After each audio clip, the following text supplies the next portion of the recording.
videoaula, vamos tentar compreender por que é importante cuidar dos recursos naturais no nosso dia a dia.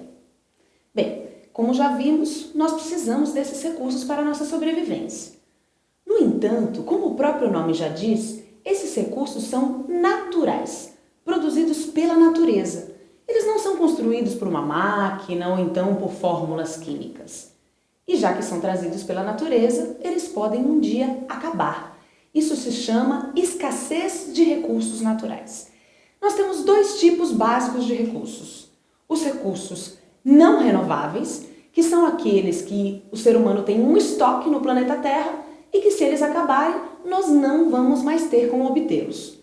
Entre os principais exemplos dos recursos naturais não renováveis estão o petróleo, necessário, por exemplo, para a produção de gasolina ou até mesmo do gás de cozinha, os minerais, que podem ser utilizados para a construção das nossas casas, por exemplo.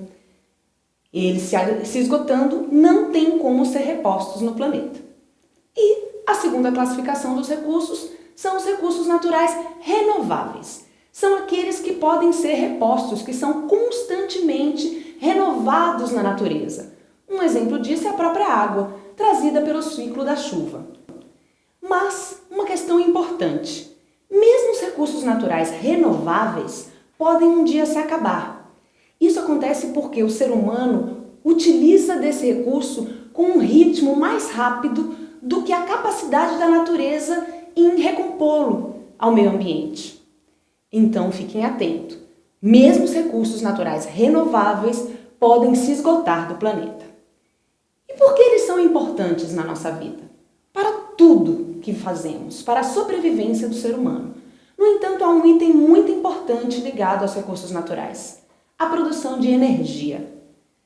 Nós dependemos dos recursos naturais, tanto renováveis quanto não renováveis, para a geração de energia. Os não renováveis, como o petróleo, por exemplo, como eu já disse, são utilizados na produção da gasolina, do gás. Mas, com a escassez desses recursos, com o seu término no planeta, os recursos naturais renováveis também estão sendo utilizados para a produção de energia. Por exemplo, a água para a produção de energia hidrelétrica, o sol na energia solar, vento para a energia eólica e assim por diante.